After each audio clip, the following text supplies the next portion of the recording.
Waouh les gars, le délire, il faut absolument que je vous montre. Si on m'avait dit que ça aurait été aussi simple d'éditer des photos il y a quelques mois, je t'aurais dit que c'était absolument impossible d'arriver à un tel résultat, passer de cette photo un petit peu ennuyeuse à cette photo en littéralement quelques minutes. C'est juste incroyable.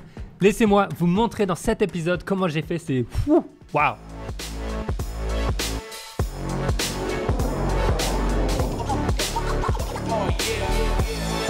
Good morning tout le monde et bienvenue dans un nouvel épisode. J'espère que tu vas bien, que tu es allé dehors prendre des photos parce qu'aujourd'hui on va rester à l'intérieur et on va parler édition. Et ouais, c'est la deuxième partie de prendre des photos parce que prendre des photos c'est bien mais après il faut les éditer afin de pouvoir achever sa vision créative. Alors, on va parler d'édition, j'ai découvert un truc complètement bluffant et je vais vous montrer. J'ai deux photos à éditer, il y en a une on va l'éditer super naturellement et il y en a une on va la rendre complètement épique, magique, le truc qui a des millions de likes sur Instagram. Alors, cette photo, c'est celle qu'on va rendre épique, je l'ai prise à Kyoto, ISO 135 mm, f2.8, 1/250e de seconde. Si vous êtes prêts, c'est parti, je vais faire éditer dans un logiciel qui s'appelle Luminar 4 qui marche soit en tant que plugin pour Lightroom, soit en logiciel indépendant. J'ai découvert il n'y a pas longtemps, j'ai un pote qui m'a montré, je n'en revenais pas. Alors, c'est parti, on est dans la version plugin. Il y a aussi la version full que je vous montrerai après, qu'on peut utiliser pour la deuxième photo pour un truc plus naturel. Là, je vais désactiver ce qu'on appelle les presets, qui sont finalement des prédéfinis, des looks prédéfinis. Hop, et on va commencer tout de suite. Là, on peut mettre le chrono. Tu vas voir à quel point c'est rapide d'éditer. C'est vraiment le futur dans la manière dont le logiciel interprète les images. Je vais augmenter un petit peu mon exposition. Je vais augmenter ce qu'on appelle le contraste intelligent. Ça fait attention un petit peu à protéger les ombres et les hautes lumières et ne pas tout détruire en fait quand on y passe.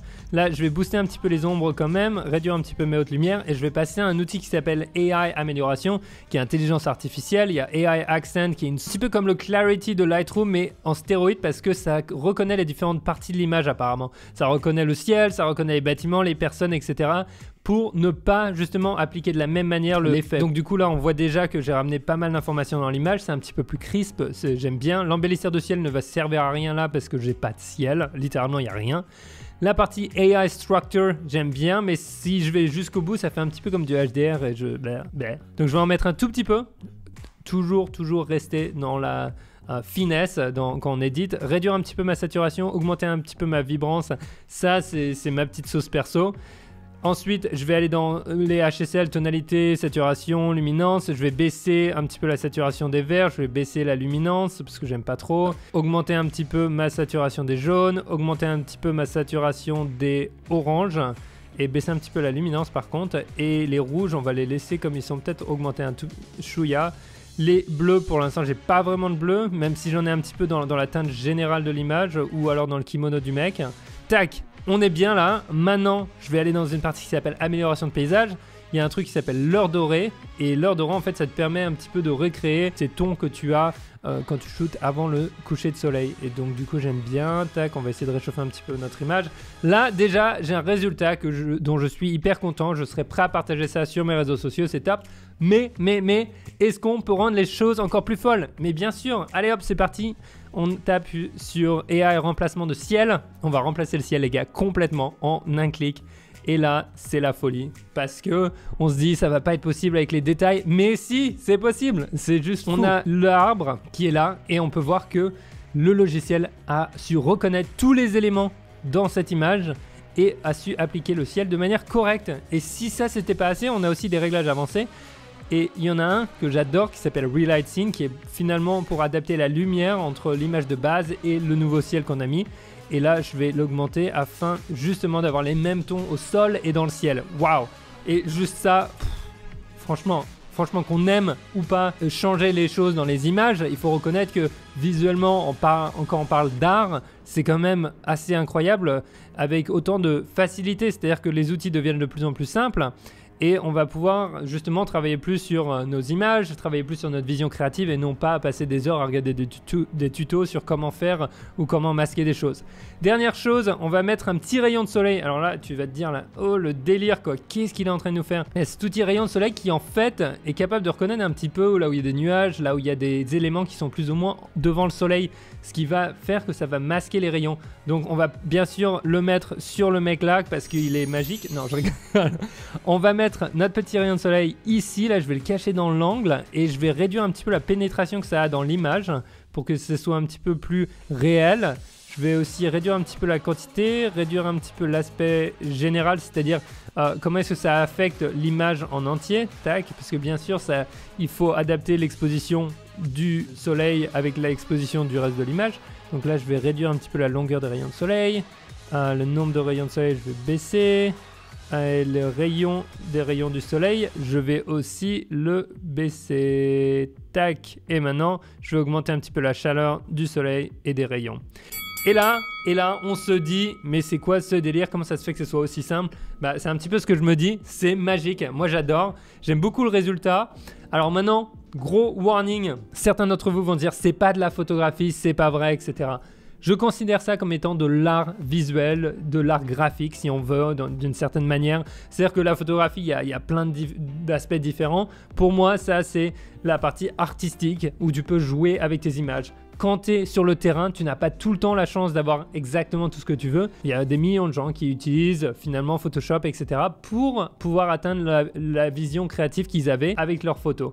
Donc, est-ce que c'est bien ou est-ce que c'est mal? Non. Personnellement, 99% des cas, je ne change pas le ciel. Mais si je viens faire des traitements intenses sur mes images, je le dis quand je les partage pour pas que les gens ils se disent « Ah, c'est vraiment comme ça sur place ». Il y a une photo classique de Dubaï où les gens pensent que la ville est dans l'horizon. Et en fait, il n'y a pas de ville, c'est les gens qui l'ont photoshopé à l'intérieur. C'est assez drôle de voir ça. Donc maintenant, j'ai cette photo qui est faite. On va passer à cette photo-là et on va faire quelque chose de beaucoup plus naturel, mais aussi rapidement possible. C'est ça que j'aime bien avec cet outil. Je tiens à dire que Lumière m'a demandé si je voulais bien la faire en français parce que je l'ai fait en anglais. J'ai dit oui et je vous ai trouvé un petit code réduc aussi, Pierre FR, qui vous donne 10 $ de réduction sur le logiciel. Donc c'est pas cher, tu l'achètes une fois et tu l'as pour la vie. Donc c'est vraiment bien.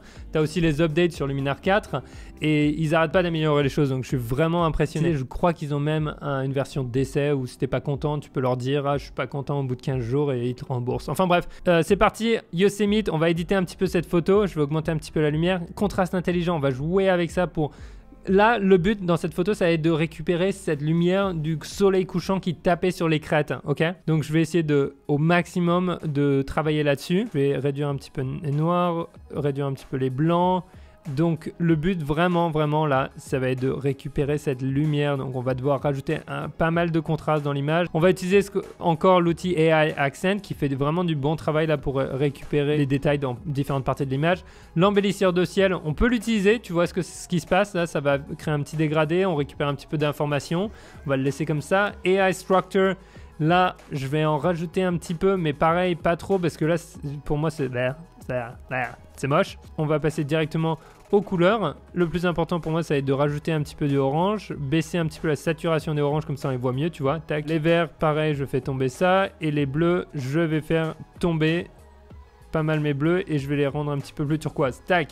Maintenant, amélioration de paysage, parce qu'on est en photo de paysage. L'heure dorée, et là...